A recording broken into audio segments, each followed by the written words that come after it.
Buenos días, hermanos, que el Señor los bendiga grandemente. Estamos juntos como familia, pero también juntos como país para clamarle y pedirle al Señor que Él sea nuestro ayudador, sea nuestra fortaleza en estos tiempos. Estamos viviendo, creo, para todos nosotros un tiempo muy difícil, ¿no? Que pensamos que no lo íbamos a pasar, pero Dios lo ha permitido para que nosotros encontremos verdaderamente nuestro propósito, ¿no?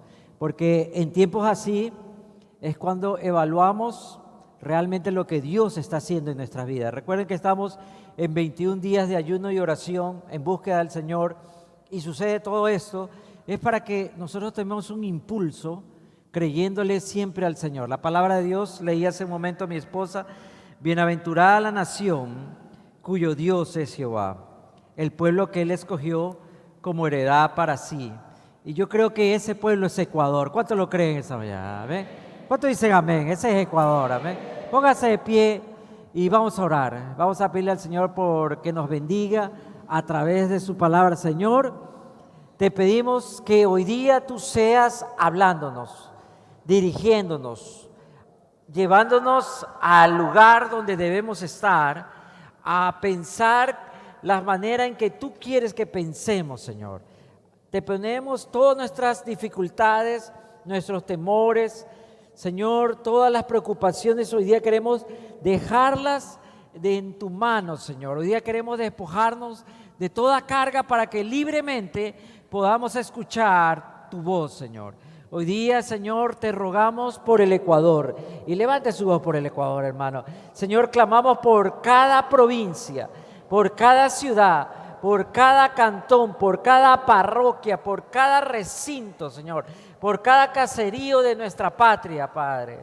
Hoy día pedimos que tu buena mano corra por todos lados, Señor, trayendo paz, arrepentimiento, Señor, restauración, reconciliación y todo lo que necesitamos para que esta nación se vuelva a tus caminos. Hoy, Señor, queremos descansar en tu buen juicio, Señor, en tu santa voluntad. Hoy día, Señor, abrimos nuestros corazones para reconocer que nos hemos equivocado, que hemos pecado, que te hemos faltado, Señor. Y ayúdanos, Señor, y te agradecemos, Padre, porque tú no nos has faltado. Tú has estado con nosotros en nuestra entrada, en nuestra salida. Señor, tú nos has guardado. Y te pedimos hoy día también por todas las fuerzas de orden que están en la calle, Padre Santo, que los bendiga, los guarde también. Te pedimos para que ellos también te conozcan, puedan tener esa esperanza en ti. Pedimos por nuestro presidente, por sus ministros, para que ellos también puedan escuchar el buen consejo, Señor, de tu palabra. Y hoy rogamos también por aquellos que han sido parte de una banda, tal vez muchos obligados, asaltantes, extorsionadores, que ellos también puedan encontrar el arrepentimiento, puedan encontrar una mejor vida, puedan encontrar tu amor, y hoy día seamos una nación bendecida por tu presencia, Señor. Danos el valor como iglesia a levantarnos, a ponernos de pie para testificar, para alabar, para cantar, para declarar tu nombre, Señor. Lo necesitamos tanto. Y una vez más te pido, Señor, bendice al Ecuador, Padre, en el nombre de Cristo Jesús.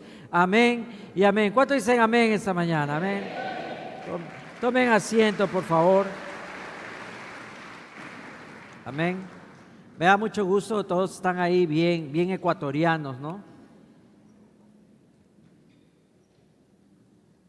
¿Cuántos tienen la camiseta de Barcelona? A ver, levánteme la mano.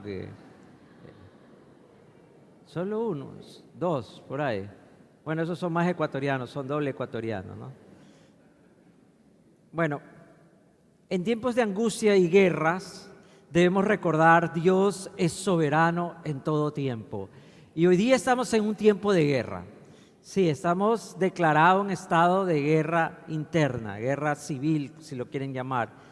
Y debemos también, quiero aprovechar, a ser sabios, como lo hemos dicho en los Zooms que hemos tenido como iglesia, a ser sabios y precautelar nuestra vida, a escuchar las direcciones de nuestras autoridades. Y hay ese pensamiento tal vez dentro de nosotros que viene el enemigo a atormentarnos, como que Dios nos ha abandonado. Pero Dios no nos ha abandonado, hermanos. Dios está probando nuestra fe por este breve momento y Él nunca nos abandonará. ¿Cuántos saben eso, hermano? Hay un sermón que es muy famoso de un escritor, se llama C.S. Lewis. Tal vez ustedes lo han leído, algunos comentarios. Y este señor, este famoso filósofo, primero ateo, y en su búsqueda de Dios se convierte al cristianismo y se vuelve un prolijo defensor, un apologeta, y ahí ustedes encuentran muchos libros como los de Narnia, las Crónicas de Narnia y otros libros más que él escribió hablando sobre el reino. Bueno, hay un sermón que me llama mucho la atención, que se llama Aprender en tiempos de guerra. Aprender en tiempos de guerra, porque mientras él estaba escribiendo esto, se estaba dando la Segunda Guerra Mundial. Y claro, él fue soldado en la Primera Guerra Mundial, que dicen que fue una de las guerras más sanguinarias de la humanidad. Y entonces cuando llega la Segunda Guerra Mundial, él quiso ser parte también, pero por la edad y por ciertas cosas no lo dejaron, pero él estuvo ayudando a las personas a través del púlpito y también como voluntario, ayudando a las personas que piensen que en tiempos de guerra, en tiempos así, tenemos que aprender muchas cosas. Tenemos que seguir abriendo nuestra mente y nuestro corazón para comenzar cosas que de pronto usted piensa en este tiempo de riesgo, no vale la pena comenzar. Bueno, más o menos lo que él trata de enseñar es que tal vez hay la tentación de no hacer nada en este tiempo porque nos da miedo cómo va a terminar. Y tal vez el involucrarnos en actividades tranquilas o frívolas es como un desperdicio de tiempo porque estamos con la urgencia de la vida o la muerte al alcance de la mano. Pero ustedes y yo sabemos que la guerra no crea ninguna situación absolutamente nueva. Simplemente demuestra lo que hay en el corazón del hombre. El corazón del hombre, de la humanidad, está en constante guerra porque se encuentra insatisfecha. Y es algo que ya no la podemos ignorar porque hoy lo vemos en los noticiarios, hoy lo vemos a diario, ¿no? Los que vivimos experiencias del martes que estábamos en la calle, el martes pasado, lo recordamos, ¿no? Todo el mundo estaba muy asustado y muy preocupado de qué es lo que estaba pasando o lo que va a pasar. Pero recordemos que por la historia del hombre, la humanidad siempre ha estado viviendo cercano al borde del precipicio, por ese corazón insatisfecho. Y la cultura humana se ha desarrollado siempre bajo la sombra de algo infinitamente más importante que sí mismo, dice C.S. Lewis. Y si ustedes y yo nos hubiéramos propuesto la búsqueda de ese ser y encontrar la paz que trae ese Dios, nosotros viviríamos de otra manera. Dios utiliza tiempos difíciles para llamar a nuestra nación a prestarle atención a Él. Hoy día cantamos y hablamos mucho de bienaventurada esa nación cuyo Dios es el Señor. La nación y nuestro ideal o en nuestro imaginario pensamos que es como una nación sin problemas, una nación que vive muy bien, que vive en la bonanza económica, que hay paz, que hay tranquilidad. Pero cuando hemos estado viviendo en tiempos así, como que el ser humano, ustedes y yo, nos hacemos a un lado y le decimos: Dios, no te necesito.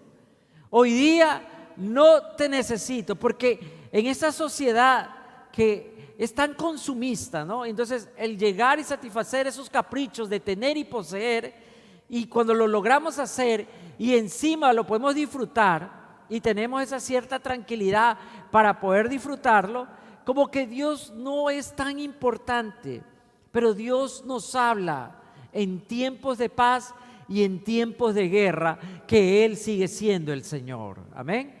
Él sigue siendo nuestro Señor.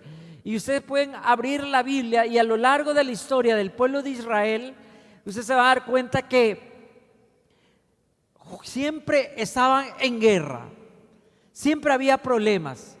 No había un momento en que no hubiera algo, y probablemente usted tal vez me puede decir, en mi familia, bueno, no vivíamos esta situación, pero teníamos muchos problemas.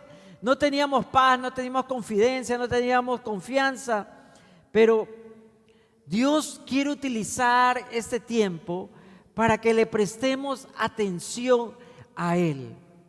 ¿Qué ha sido su pensamiento más importante en estos días? Señor, ¿por qué permites que pase esto? Señor, ¿cómo va a terminar esto? Señor, ¿qué será? ¿Voy a perderlo todo, incluso la vida?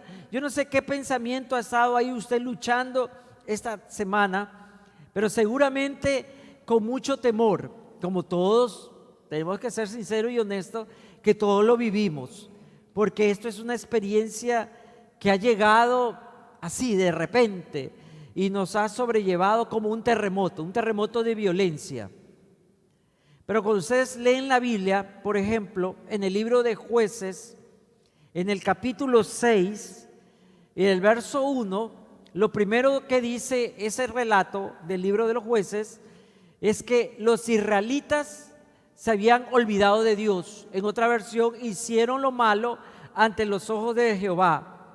Y entonces el Señor los entregó en manos de Madián por 7 años. Y estos madianitas eran extremadamente fuertes y poderosos y oprimieron a los israelitas sin piedad. Y dice que cada año, cerca de la época de la cosecha, estos madianitas invadían Israel para robarles todo, para asolar la tierra como langostas, pone el escrito bíblico.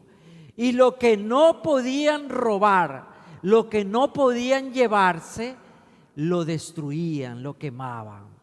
O sea, esas personas no solamente venían a robar, sino que querían tenerlos en permanente terror a sus oprimidos. Los extorsionaba. Llegaban y todo el fruto del trabajo ellos esperaban la época de la cosecha para robarse todo. Y cuando le robaban todo, lo que no podían llevarse, no le dejaban ni siquiera disfrutar. O sea, poder decir, por lo menos me quedó esto. Y ese es el ejemplo de lo que sucede cuando nosotros nos olvidamos de Dios. Aquí hay unas cosas que debemos pensar y considerar. En primer lugar, estoy trabajando, pero no disfruto el fruto de mi trabajo. En segundo lugar, no tengo paz. No tengo paz para trabajar. Y no tengo fuerzas para defenderme. Y en cuarto lugar, no me queda la esperanza de que esto va a cambiar. Y les hago una pregunta. ¿Acaso no es lo que vivíamos en Ecuador? ¿No era lo que estaba pasando día a día, hermanos? ¿No era ese temor y terror de salir de la calle? Y no hay sectores de nuestra ciudad y de nuestras ciudades que estaban cerradas a la penumbra de la noche ya, donde era difícil, o mejor dicho, imposible salir después de las 6, 7 de la noche. ¿No era así, hermanos? ¿No era así que estábamos enfrentando? Y uno puede pensar que esta calamidad hubiera hecho avivar la búsqueda de Dios, pero dice que pasan 7 años, un ejemplo de que se completó la plenitud, 7 años, pero la gente no clamó a Dios, nadie se levantó en altares, y eso es un llamado muy fuerte a nosotros, porque prácticamente podemos estar solamente viviendo de la queja, diciéndole, como ha pasado, pidiéndole a las autoridades que hagan algo, que las autoridades tomen esto, que esto y lo otro, que suelten a los militares, como está sucediendo hoy por hoy. Pero 7 años sin pedirle perdón a Dios, 7 años sin clamarle a Dios. ¿Por qué esperaron tanto para volverse al Señor? Porque son como nosotros, hermanos. Buscaban opciones, buscaban otra salida. Y dice que Israel en el verso 6 estaba tan pobre y los israelitas clamaron al Señor. Fue cuando tocaron fondo. Y yo veo una similitud con nosotros. Espero que como nación, al tocar fondo, nuestra salida no sean las armas, la ley, la muerte, sino nuestra salida sea el Señor, hermanos. Volver a ser una nación que le pertenece a Dios, una nación que bendice, que alaba, una nación que agradece, una nación que también sirve a todos los que vengan a esta tierra. Cada episodio de la vida de nosotros, Dios nos está probando en cuanto lo amamos a Él, para que cada prueba nos acerque al propósito eterno y perfecto de Dios. Y una de las grandes enseñanzas de esta historia de Gedeón es que Dios no quiere que huyamos, sino que entendamos que este tiempo es un tiempo de preparación. Entonces, bienaventurada la nación que entiende que se está preparando para cumplir el propósito de Dios. ¿Cuántos dicen amén, hermano? Bienaventurados somos cuando entendemos que lo que estamos pasando nos está preparando para orar de una mejor manera, para servir de una mejor manera, para alabar de una mejor manera, para no venir cansados y arrastrando los pies y ahí, hermano, que nos golearon, que la metralla me dejó fuera, que el perro me ladró. No, hermano, sino de ir contentos. Señor, estoy aquí vivo y mientras esté vivo, yo vivo para alabarte. ¿Cuántos dicen amén, hermano? Por eso el salmista dice, en el Seol nadie te cantará. Es ahora, hermanos. Ahora es el tiempo de Dios, no de nosotros, el tiempo del Señor. ¿Cuántos dicen amén, hermano? Entonces, la historia toma un giro especial porque Dios nos hace ver que tal vez los israelitas decían, ¿quién será el paladín? ¿Quién será el héroe? ¿Quién enviará, Señor? Necesitamos un hombre con tu corazón, con tu gallardía, con tu fuerza, con tu fortaleza.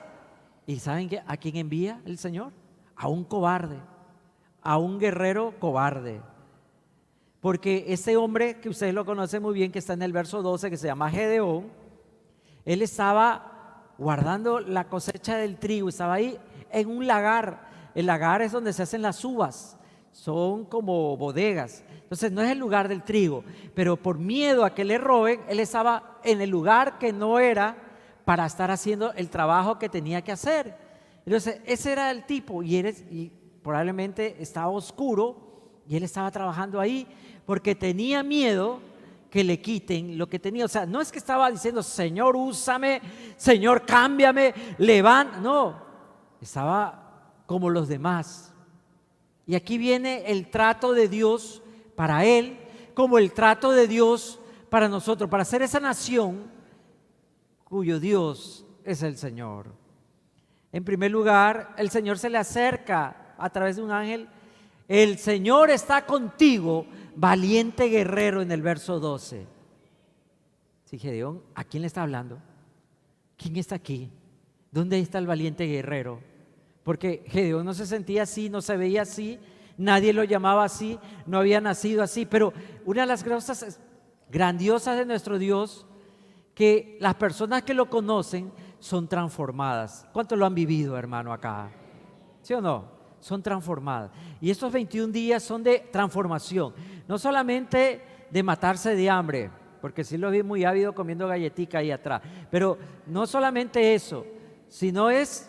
Señor, cámbiame. ¿Cuántos dicen amén, hermano? Dígale al esposo, escuche, cambie. Dígale, aprovecha, hermana. Dios le dice, tú eres un poderoso guerrero. Y Gedeón, ¿cuál es? ¿A quién le está hablando? A mi mellizo. ¿Qué será? Porque el tiempo de Gedeón era de esconderse. pero el tiempo de Dios es que Gedeón había llegado al momento de ser el guerrero, el libertador de su nación, del pueblo. Y en segundo lugar, en tiempos de guerra, en tiempos de dificultad, Dios nos recuerda que Él está con nosotros, que Él está con nosotros. En el verso 14, Dios lo confronta a Gedeón en su antigua identidad, que él había vivido tanto tiempo con esa identidad, y él estaba tentado a esconderse como los demás. Como todos los demás se escondió. Él no quería salir ni exponerse. Él decía que vayan otros, pero yo estoy acá protegiendo lo mío. Y le dice el Señor en el verso 14, y mirándole Jehová le dijo: ve con esta tu fuerza y salvarás a Israel de las manos de los medianitas. ¿No te envío yo?, le dice el Señor. El Señor lo mira a la cara, le mira su corazón atemorizado, le habla: ve con tu fuerza. Hoy día Ecuador necesita fuerza, hermano. La fuerza de nuestro corazón, la fuerza de nuestras oraciones. Hermanos, no piensen que nuestras oraciones no están dando efecto. Hemos orado mucho por un cambio aquí, hermanos, y cada uno en su casa. Y el Señor se está moviendo. ¿Cuántos le dan gracias al Señor? Amén. Y esa nación va a cambiar. ¿Cuántos lo creen esa mañana? Amén. Esa nación va a cambiar. Pero la palabra mágica, Quiro, la palabra clave que a Gedeón le retumba la cabeza: no te envío yo. No iba a ir porque él pensaba que tenía que ir o porque el pueblo lo había escogido para ir, sino porque él entiende que es una misión de Dios, pero le da miedo. A Moisés le dio miedo, a Jacob le dio miedo, a Pablo le dio miedo, a todos los hombres de Dios le ha dado miedo cuando Dios te dice: yo te necesito, yo te voy a usar, yo te voy a poner en este lugar. Habrá dificultad, pero yo no te abandonaré. Gedeón entiende que esa palabra la viene del Señor. Pero Gedeón, en su identidad quebrantada, él es el eslabón más débil de su clan. Él no es nadie. Él es el más joven de su familia. Él no tiene autoridad para hablarle a la gente de su familia, a la gente de su pueblo, peor a las otras tribus. ¿Cómo me van a escuchar a mí? ¿Acaso no fue lo mismo que Moisés le peleaba a Dios? Señor, nadie me va a escuchar. ¿Quién me va a creer? Me van a preguntar: ¿quién te mandó? ¿Quién eres tú? Dios hace lo que tiene que hacer en su corazón, en mi corazón. Confirmó su palabra. Tenemos que pedirle al Señor: Señor, confirma tu palabra sobre nosotros. Y lo hace sellando con su presencia ahí. En el verso 16 dice: ciertamente yo estaré contigo y derrotarás a los madianitas como a un solo hombre. Ciertamente yo estaré. Tú derribarás a Madián. Nosotros en este tiempo de encierro, de temor, de inseguridad, recuerde algo: estos 21 días Dios está cambiando nuestra identidad. Ya no somos la iglesia con miedo, somos la iglesia fortalecida en el Señor, la iglesia con la presencia del Señor, la iglesia con la bendición del Señor y sobre todo la iglesia con la palabra de Dios. ¿Sí o no, hermano? En primer lugar, Gedeón tiene que aprender que no debe subestimar lo que Dios puede hacer en él, a través de él, sin importar lo que él haya sido. Y eso es algo que debemos reflexionar, hermanos. En tiempos de guerra uno se siente tan pequeño. Por eso C.S. Lewis escribía esta palabra: lo que debes aprender en tiempos de guerra, porque él había sido un soldado de trincheras de la Primera Guerra Mundial, donde él había pasado hambre, necesidad, había visto a sus compañeros morir, había pasado muchas cosas horribles. Había gente que en la oscuridad corrían y morían atrapados en alambres de púa más adelante que no habían visto, y ahí quedaban expuestos las carnes hasta que las aves se lo comían. Entonces era un espectáculo horroroso. En esa época no había las leyes que se están hablando de Ginebra, la humanitaria, y los enemigos y los soldados usaban gases asesinos para matar a la gente. Entonces eso le quedó grabado. No subestime la palabra que Dios le ha dado. Hoy día quiero que usted recuerde en este momento, hermano, qué palabra te dio Dios. ¿Acaso esa palabra depende del tiempo? ¿Acaso la palabra se dará solamente cuando Ecuador sea una nación del primer mundo?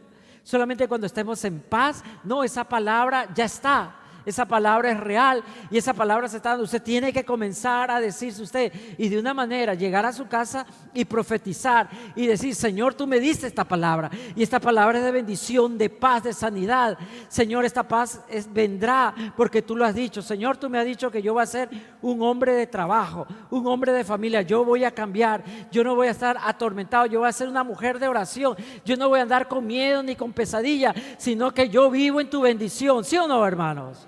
Entonces Gedeón comienza a ver un cambio en su corazón. Y es lo único que Dios nos pide hoy día. En segundo lugar, cuando Dios te llama a hacer algo, recuerda esto: siempre Él estará contigo. Cuando Dios nos pide hacer algo, Él estará con nosotros. Si Él abre una puerta es porque ya Dios está del otro lado. Si Él te dice cruza eso, tú lo cruzarás porque ya Dios lo cruzó y te está esperando. Nunca te dejaré ni te abandonaré, lo que le decía a Gedeón. Sí, la familia nos abandona, hasta los perros nos abandonan, hermano. Pero recuerde, aunque usted se sienta solo, maleteado, triste, atribulado, hermano, nunca Dios lo va a abandonar. Amén. Nunca Dios lo va a abandonar. Diga conmigo: nunca Dios nos va a abandonar.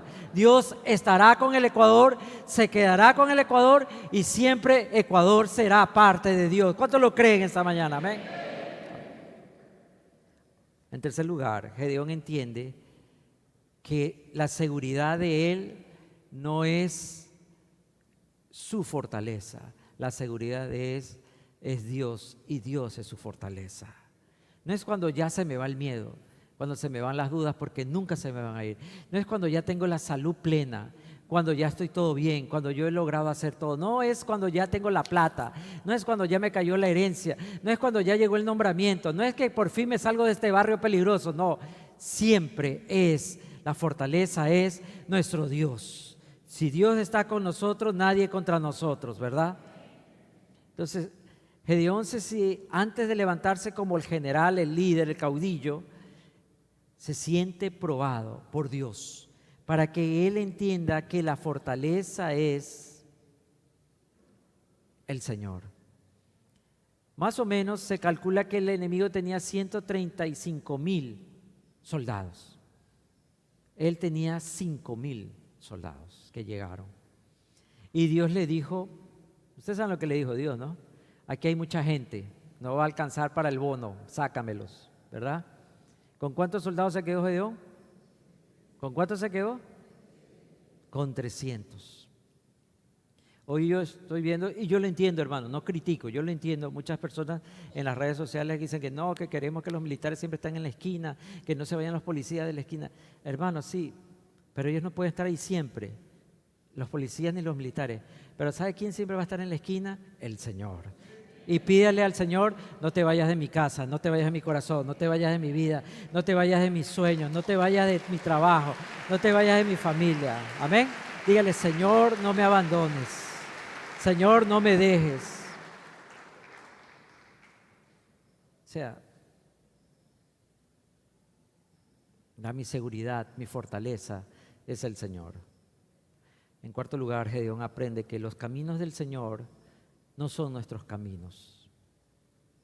¿Usted lo ha entendido? Me cuesta aprender eso, que mis razonamientos, mis pensamientos, mis ideas brillantes no son las ideas brillantes de Dios. Los planes míos no son los planes de Dios. Y Gedeón entiende que el plan que él tiene, ya estaba ahí hablando con los expertos, la logística, y Dios le dice: no, Gedeón, no lo vas a hacer de esta manera. Lo vamos a hacer a mi manera, porque la batalla no es tu batalla, la batalla es del Señor. Amén. Esta batalla de Ecuador no es nuestra, ni del presidente Novoa, que ya lo bajaron de cartón, ahora sí presidente, le dice toda la gente, no, el presidente Novoa. Tampoco es la batalla del presidente Novoa, la batalla es del Señor. Amén.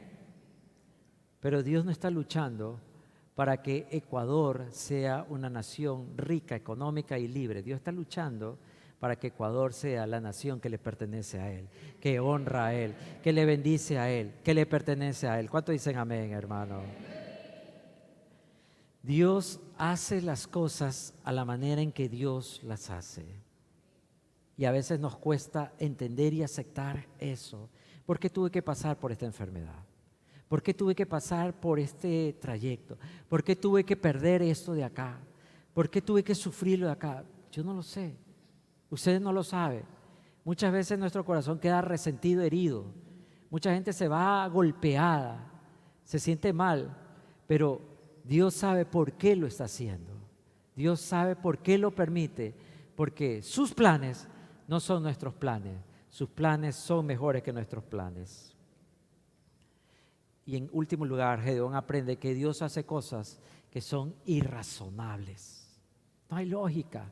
Con cántaros, con gritos, darle 7 veces la vuelta a una muralla para que se derriba, levantar una vara para que un ejército gane, clamar para que el sol no se mueva de su lugar, echar saliva en lodo y untarle los ojos a un hombre para que vuelva a la vista, levantar a una niña muerta. Son cosas que nosotros no entendemos y ahí se pierden muchos. Pero si Dios lo dijo, Dios lo hará. ¿Cuántos dicen amén? Si Dios lo dijo, Dios lo hará. Y esa debe ser la fórmula de nuestra vida. Si Dios lo dijo, Dios lo hará. Así es como Él opera. Si Él estuvo dispuesto a entregar a su propio Hijo, ¿qué habrá que nos niegue a nosotros? A estos 21 días, hermanos, usted sumérjase en la palabra.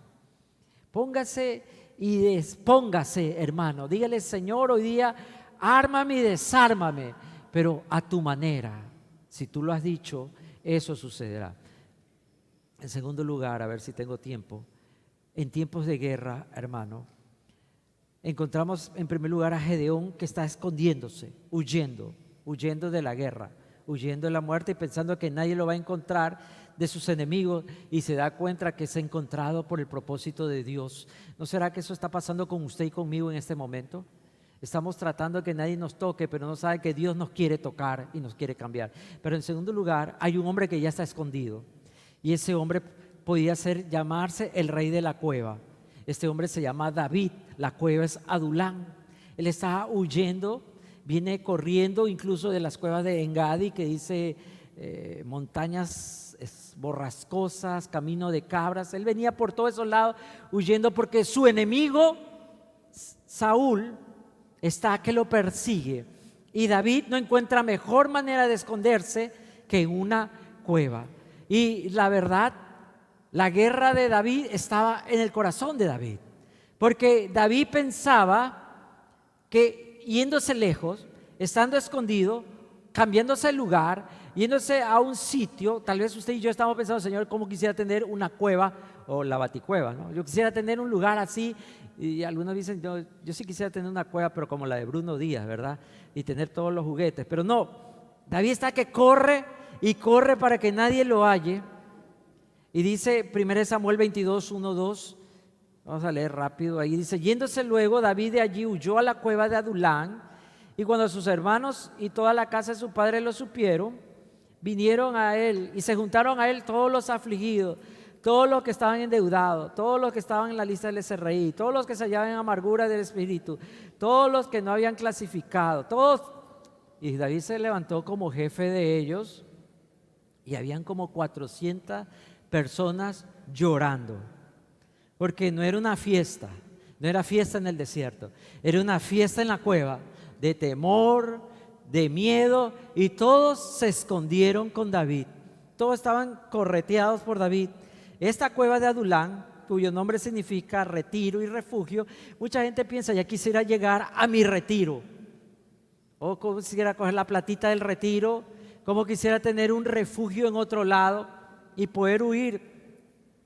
Pero en esa cueva donde David está escondido, hay una gran verdad. Tú no te puedes esconder de la presencia de Dios. Tú no te puedes esconder de la voluntad de Dios. Tú no te puedes esconder de la palabra de Dios. ¿Cuántos lo saben, hermano? Porque en esa cueva David aprende a dejar de depender de su propia fuerza. En esa cueva aprendió a dejar de depender de sus propias ideas. Aprendió a dejar de pensar como David. Aprendió una gran verdad: a abandonarse completamente a la voluntad de Dios. David pierde el control en la cueva y nadie lo culpa. Pero lo importante es que muchas veces el terror, el miedo, la guerra nos hace perder el control. Nos ponemos nerviosos y hay sudoración, palpitación, y a usted no le da hambre, o al contrario, le da más hambre que nunca, ¿no? Anda pensando solo en comer y está con ansiedad y tiene la paranoia que lo están siguiendo, que lo van a secuestrar, que le va a pasar esto, que mejor no voy a la iglesia, que me vayan, ¿verdad? ¿Sí o no, hermanos? Perdemos el control. Pero David pierde el control. Pero hay algo bueno de David. De todo lo malo que podemos hablar de David, cuando él pierde el control, dice: Señor, tú tienes el control de mi vida. Amén.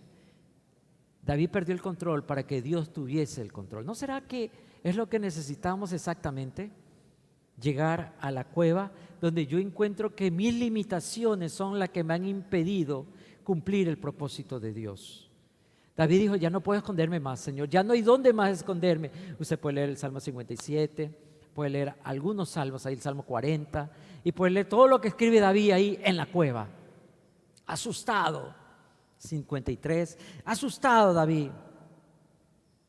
Y cuando David está ahí, se encuentra con una gran verdad: yo no puedo cuidarme, yo no puedo esconderme, la responsabilidad la tiene Dios. Entonces, ¿por qué nos escondemos? ¿Por qué huimos si sabemos que Dios nos cuida, si Dios es soberano? Entonces, para ser esa nación que Dios quiere usar y bendecir, tenemos que dejar la cueva, hermanos. Tenemos que salir de la cueva. Y hay algo interesante: Adulán también significa justicia del pueblo. Y en 1 Samuel 24:4 estaba David ahí y él vio que Saúl venía y entra a la cueva. Una traducción dice que Saúl estaba buscando un lugar donde hacer sus necesidades y dormir. Y cuando David lo ve a Saúl, él estaba arriba y Saúl abajo, no lo podía ver en la oscuridad. Y los soldados y los hombres que lo acompañaban a David lo ven, comienzan a decir esta palabra: carpe diem. ¿Ustedes saben lo que es carpe diem? Es un latinismo que significa aprovechar el tiempo. Aprovechar el tiempo, aprovecha el día. Es una palabra ahora muy popular en la administración, ¿no? Pero viene el corazón de los hombres. Dice el 1 Samuel 24, verso 4. Entonces los hombres de David le dijeron: carpe diem, he aquí el día que te dijo Jehová, aprovecha el día que el Señor te ha entregado a tu enemigo de tu mano y harás como él, como te apareciese. ¿No será que muchas veces nosotros, en momentos de angustia y circunstancias, hablamos por Dios, interpretamos las cosas como Dios? Es que Dios, y tenemos esa facilidad, es que Dios dice que esto tenemos que hacer, es que el Señor me ha puesto en mi corazón, es que yo siento esto de parte de Dios. Y todos le dijeron: este es el día que el Señor ha venido y ha entregado a tu enemigo en tus manos, David. Acuérdense que él está en la justicia de los hombres, se llama Adulán, justicia del pueblo. Qué fácil es pedir justicia a nuestra manera, hacer las cosas a nuestra manera. Yo sé que muchos de nosotros, tal vez, en el fondo, en lo recóndito, en ese pedazo de corazón que uno se ha convertido, estamos felices de la garrotiza que le dan a todos los delincuentes. Solo yo. A ustedes estaban llorando, hermano. Han llorado por todos ellos, ¿no? Y estos hombres le dicen: mira, hoy es el día que el Señor... Y le profetizan a David. Pero hay una cosa: de todo lo que usted puede hablar malo de David, es que David le tiene temor a la palabra de Dios. David es un hombre de pacto. Y el pacto que más él respeta y teme es la voz de Dios, la palabra de Dios. ¿Sabe que Saúl había venido asesinando a una aldea de sacerdotes? Saúl era un malvado. O sea, esos sacerdotes que el único pecado fue alimentarlo a David, darle la espada de Saúl a David, cuidarlo a David, solamente por eso quisieron. Saúl vino y los mató a los niños, los animales, le pidió a todos que los maten y borró a esos sacerdotes.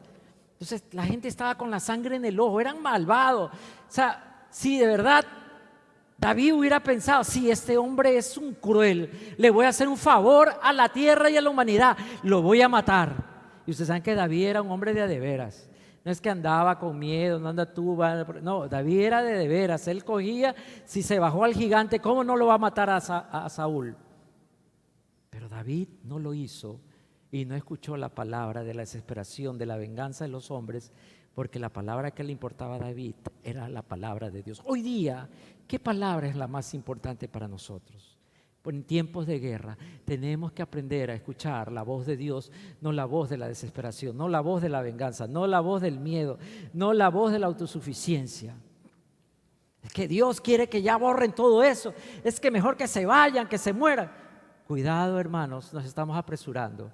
En vez de hablar por Dios, ¿por qué no mejor lo escuchamos a Dios?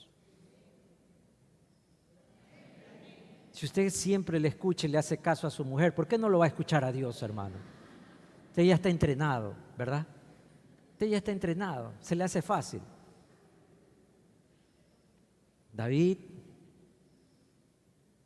le prohíbe a sus hombres, nadie me lo toca a Saúl. Y él baja con la espada. Y los hombres dijeron, aquí va David, ese es mi pana David, ese es mi rey. Pero solo ustedes saben lo que hizo, no le cortó una parte del manto de David, de la túnica de David, de Saúl, y la subió. Y después, en ese mismo capítulo, ustedes van a leer que David le grita y le dice, Padre mío, ¿por qué me persigues? No hay mal en mí, yo no he hecho nada. Mira, el Señor te ha entregado en mis manos. Aquí está tu manto y yo no te quise hacer daño. Tuve temor de hacerte daño. ¿Por qué? Juzgue Jehová esta causa. En vez de tomar la justicia a David, que los hombres le decían, él dijo, Señor, tú juzgarás. ¿Y saben lo que sucede cuando David hace eso? Saúl tiene terror, miedo y llora. ¿No es la voz de mi hijo David? Ahora entiendo que no hay nada malo en ti, sino que yo soy el perverso. Y ahora me doy cuenta que Dios ha entregado el reino en tus manos. Imagínense, aquel hombre malo, malvado, con un ejército, se rinde ante un hombre que primero se rindió a la justicia de Dios. Entonces, hermano, la manera de ganar las guerras no es con nuestra fuerza ni con nuestra justicia, es hacer la voluntad de Dios, es buscar la voz de Dios. ¿Sí o no, hermanos? Es creer en la voz de Dios. David entiende que es el Señor el que se va a encargar de Saúl, que Dios no le ha dicho, David, acaba con Saúl. Él no le ha dicho eso. Él dice, yo no tocaré al ungido de Jehová. Yo no tocaré a él. Eso es problema de Dios. David entiende que lo que nosotros usamos siempre, que mía es la venganza, dice el Señor. Y a veces, Señor, déjame un poquito, compárteme un poquito para hacer tu venganza. Pero David entiende que la justicia es de Dios. En estos tiempos no tomemos decisiones apresuradas. No nos sintamos presionados por los tiempos violentos. La palabra que Dios nos ha dicho, esa es la palabra que ha permanecido. Es decir, la palabra de Dios nos puso en nuestro corazón. Año de expansión. Y usted puede pensar que todo se está viniendo abajo. Créalo, en este año creceremos en todos los sentidos. Dios nos va a bendecir como nunca lo hemos visto. ¿Cuántos dicen amén? Amén. Vamos a seguir avanzando en los planes, las promesas, los propósitos, lo que Dios ha pedido hacer. Y vamos a poder juntarnos para ver y ser testigos de cómo Dios cumple su propósito en nuestra vida. En tercer lugar, rápidamente, en este tiempo de ser la nación bendecida, el primero está escondiéndose o se quiere esconder, el segundo está escondido en la cueva y el tercero ya está prisionero, y podemos llamar la cárcel del avivamiento. Ustedes saben de quién estoy hablando, ¿verdad? Ahí estaba cantando coritos y parece que eran de salsa, porque todo el mundo lo estaba escuchando a Pablo y a Silas. Habían sido injustamente apaleados, prisioneros de los romanos, porque nadie podía tocar a un ciudadano romano sin un juicio previo. Y a Pablo le dieron la garrotiza, lo metieron a la cárcel, lo metieron al último. Y pudieran haber estado renegando, hubieran podido estar pensando: ¿por qué, Señor, sirviéndote? Como tal vez hoy día: Señor, si yo estoy aquí sirviéndote, ayudándote, tú nos cierras, tú nos pones la cosa más difícil, tú no nos permites avanzar. ¿Por qué me tenías que quitar esto? ¿Por qué tenías que llevarte a esta persona? Pero ¿sabe qué? Una gran verdad que Pablo y Silas nos enseña: las cadenas no pesan cuando hay libertad en el corazón. ¿Cuántos dicen amén, hermano? Las cadenas no pesan cuando hay libertad en el corazón. Así que no importa lo que está pasando afuera, yo soy libre. Ya no soy esclavo, yo soy libre. ¿Cuántos libres tengo esta mañana acá, hermano? ¿Cuántos dicen yo soy libre en el Señor? Amén. Todo el mundo anda ahí con miedo, anda ahí quejándose, pero usted y yo somos libres en el Señor. Y ustedes saben, en la historia de Hechos 16, 23 al 28, los magistrados dicen: estos que andan alborotando a todo el mundo, estos que no tenían tatuaje, que andaban ahí, sino estos son peligrosísimos, han cambiado ciudades, han trastornado pueblos, porque ellos eran libres. Usted y yo somos libres. Recuerde siempre: ya Cristo me hizo libre, ya no soy esclavo del temor. ¿Cuánto le pueden decir amén, hermano? Cuando vivimos estos tiempos de ataque, me siento que estoy en esa situación vulnerable, y mi primer pensamiento es correr, huir. No quiero pasar por el dolor, pero aquí viene la fórmula de Dios. Cuando todo se pierde, cuando tú no lo sabes qué hacer, cuando tú no alcanzas a comprender, hay una forma que debemos nosotros vivir: alaba al Señor. Amén. Alaba al Señor. Ahora son tiempos, sí, yo sé, estamos ahí con las redes viendo lo que está pasando cada minuto, que escogieron acá, que están acá, que en este barrio, que hay bala, que aquí por acá. Pero, hermano, llene su casa de alabanza.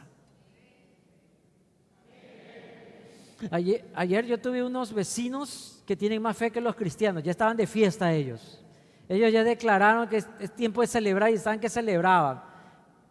Nosotros enojados porque no nos invitaron, pero estaban que celebraban ahí de lo más contento. Y cuando venimos a la iglesia y venimos con miedo, que quejándome, que el uñero, que la artritis, que por acá, dígale al de al lado: hermano, alabe al Señor. Alabe al Señor. O se está con cadenas acá. ¿A cuánto le han puesto grilletes acá? No me diga mejor. No quiero saber que anda con esos en los tobillos. No vamos a estar revisando tobillos. Pero hoy la iglesia puede sentirse vulnerable, pero somos más fuertes en Cristo Jesús. Y por eso alabamos su nombre, porque Él es el Rey que viene. ¿Cuántos dicen amén, hermanos? Y eso es porque usted y yo sentimos, esos tiempos nos preparan para crecer. Estamos viniendo a un tiempo de promoción. La iglesia va a aprender a orar mejor, a servir mejor, a evangelizar mejor, a rendirle la vida mejor al Señor. Y cuando sufrimos, nos damos cuenta que nos sostenemos. El cuerpo de Pablo y Silas estaba magullado, golpeado, porque eran varas lo que le habían dado. No eran esos griteríos que vemos más un ratito, le habían dado vara y vara a Pablo. Así que me imagino que Pablo, con todos sus problemas, dicen que él tenía un problema muscular, y más todo ese maltrato, ese masaje que le habían dado, él debería estar quejándose, buscando el mentol chino, que sóbame aquí, sóplame acá, ¿verdad? Que muévete más allá, ¿Y qué se puso a él? A cantarle al que vive para siempre, alabar al Señor. Y sabe que porque tal vez la cadena era corta, porque si no estaban danzando ese par de locos ahí. Y ahora usted y yo ¿Nos vamos a poner acá a llorar, a temer, o vamos a alabar al Rey? Amén. O vamos a alabar al Señor. Vamos a decir, estamos en tiempo de fiesta, porque Dios no nos ha abandonado ni nos va a abandonar. ¿Cuántos dicen amén, hermano? Y voy a recordar todo lo que sucede, todas las cosas que vienen son para bien, para los que le aman, los que son llamados conforme a su propósito, porque yo voy a tener una frase: todo está bien. Es lo que decía Pablo y Silas. Todo está bien, Silas, no dudes, Dios está con nosotros, aquí vamos a cantar, aquí los muros van a moverse, aquí la cárcel se viene abajo, y hubo un terremoto. ¿Y saben qué? En Ecuador tiene que venir ese terremoto espiritual, donde va a haber avivamiento en las cárceles, ¿sí o no? ¿Cuántos dicen amén? Va a haber avivamiento en las cárceles, en los cuarteles, en todos lados, porque el Señor reina. ¿Cuántos lo creen esta mañana? El Señor reina. ¿Cuántos dicen amén? Y ¿saben? La mejor adoración es la que viene de un corazón hambriento. Y ustedes están con hambre, no han desayunado ni han almorzado, ¿verdad? Están en ayuno, están hambrientos. ¿Cuántos están hambrientos acá? Se oía cómo roían esas pobres galletas, hermano. Casi le arranchan el plato a Linda. ¿Cuántos tienen hambre de la presencia de Dios? A ver, la gente de alabanza, venga para acá. Toda la gente de alabanza, venga para acá. Y mi gente de alabanza ahí abajo, pónganse de pie porque vamos a alabar al que vive, hermano. Vamos a agradecerle al Señor. ¿Sabe que lo más importante que podemos hacer en estos tiempos es alabar al Rey? Bienaventurada la nación cuyo Dios es Jehová. Ecuador es esa nación. Señor, hoy día te bendecimos. Diga conmigo, te bendecimos, te alabo, porque has sido tan fiel, has sido tan bueno, has cuidado a mis hijos. ¿Cuántos pueden darle gracias a Dios por sus hijos? Has cuidado a mi familia, Señor. Has cuidado mi trabajo, has cuidado mi sustento. No me ha faltado nada. No me ha faltado nada. Estoy aquí con salud. He entrado y salido con tu bendición. Señor, te alabo. Señor, te bendigo. Pablo y Silas podían haber hecho muchas cosas esa noche, pero dijeron lo más importante: alabemos al Rey. Alabemos al Rey. Hoy día es tiempo de alabanza.